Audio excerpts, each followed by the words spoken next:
I keep saying it because it is so true. The real heroes of the pandemic remain the medical experts who save lives every day here in southern Colorado. And for patients on ventilators, they depend on highly trained speech pathologists to get them through. KRDO News Channel 13's Alexis Dominguez joins us live outside UC Health Memorial with more. Alexis. Heather Lawrence, some COVID-19 patients have to relearn how to speak, swallow, and sometimes even breathe. Speech pathologists have been treating things like this their whole career, but now they're taking on some new patients.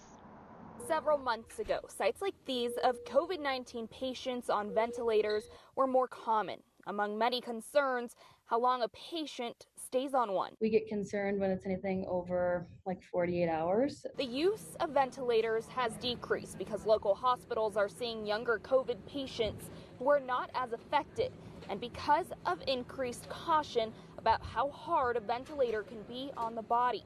A ventilator is basically a pump which pushes air in the chest cavity and lungs, but it's not that simple. That breathing tube goes down the back of their throat, basically through their larynx and in between their vocal cords, and then eventually to the trachea to provide air to the lungs. Often it's not a doctor or nurse helping those patients, it's a speech pathologist like Ellie Johnson. Like 80 to 90% of it is really working with patients in like ICU and all around the hospital, and it's more working with dysphagia, which is technically the medical term for difficulty swallowing. A patient's inability to get these vital functions back can be dangerous and life-threatening. When food or liquid or just secretions that have bacteria are going towards the airway and towards the lungs, if that gets into the lungs, then that can cause aspiration pneumonia. Although Johnson says she did not see herself on the front lines of a pandemic, she is now working directly with COVID-19 patients,